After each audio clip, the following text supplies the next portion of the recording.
Hey, good morning, family. So we're just standing out the gate. They shut down the campus. So we're just trying to, we saw some signs come out earlier today from some of the protests. Let me see if I'll talk to one. Hello, how are you doing? Hi, good, how are you? What's your name? My name's Lillian. It's nice to meet you. Why are you here today?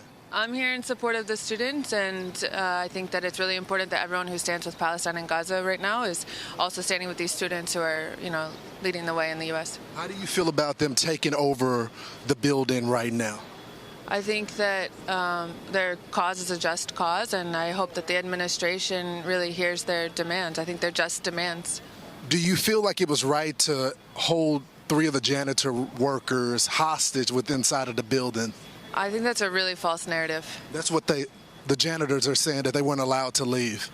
I think that that's a really false narrative. Even if the janitors are saying that, you're saying that that's not true.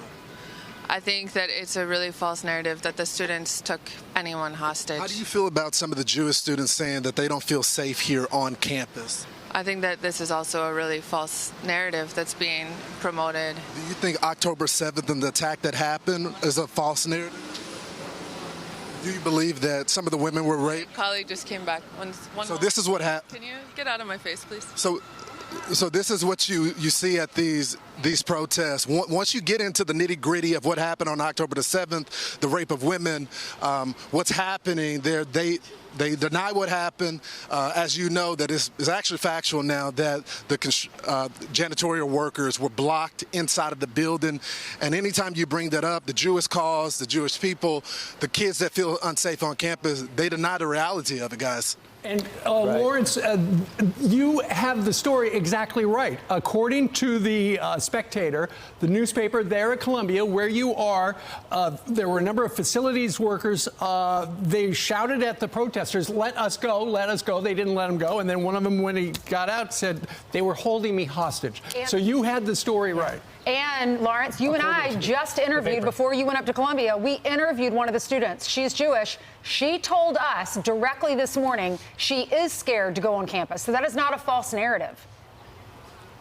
It is not, and it goes back to the denial of October the 7th as well. Remember, Hamas has continued to release statements saying that this has not happened, that women were not raped, that there was not a child that was in the oven, that they did not invade the Israeli people. But when you get to the UN investigation, to the film that I viewed at the UN as well, that shows you exactly what happened.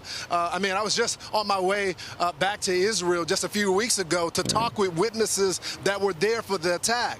But when you talk to these young people that are far away from this, they have chosen to believe what Hamas is saying. And I think that's what the danger in this movement. When you have American citizens not believing what our closest ally, when independent reports have been put out to say that it is true, that it did happen, you can't have a debate. You can't have a conversation. But it's not a debate, Lawrence. They just said false narrative instead of the truth. October 7th didn't happen. And, of course, we're getting all the numbers about so-called genocide, which is not existing, from Hamas. They were using their communication wing. 30,000, they say, are dead. 18,000, by the way, are militants. I'm Steve Ducey. I'm Brian Kilmeade. And I'm Ainsley Earhart. And click here to subscribe to the Fox News YouTube page to catch our hottest interviews and most compelling analysis.